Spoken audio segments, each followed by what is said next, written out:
외국인 여행객들이 많이 찾는 서울의 관광지 중 하나인 북촌 한옥마을. 도심 속 한국의 문화와 전통을 볼 수 있는 공간이자 지금도 사람들이 거주하고 있는 20세기 우리 역사의 산물입니다.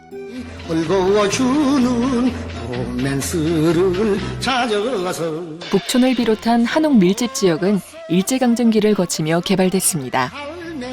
당시 경성부의 인구가 급속도로 증가하고 도시화되면서 주택난이 생겨나고 일본인의 유입까지 늘어 일본식 문화주택이 확산되기 시작합니다.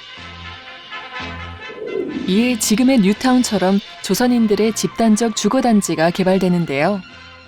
이 시기 밀도가 높은 도시 지역에 건축된 한옥주택을 도시한옥이라 부릅니다. 도시한옥은 맞춤집과 같은 전통 한옥과 달리 주택건설 회사가 대형 필지를 매입한 후 이를 여러 개의 소형 필지로 분할하고 그 위에 한옥을 집단적으로 건설했습니다.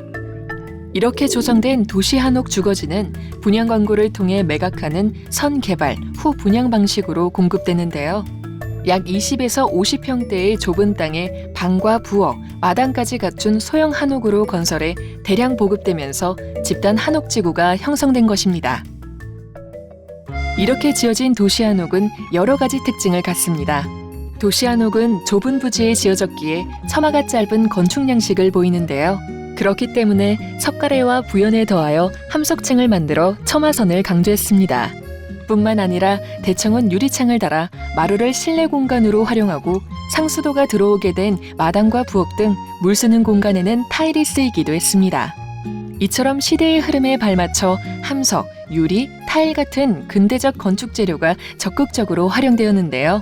다만 이 시기에는 전통 구조 양식을 유지한 채 부분적으로 근대적 재료가 사용된 한옥이 건축되기도 했던 만큼 이것이 도시한옥만의 특징은 아니었습니다. 도시한옥의 가장 두드러진 특징은 평면 구조에 있습니다. 즉, 도시한옥 대부분이 남쪽으로 열린 디귿자형 평면을 가지고 있는데요.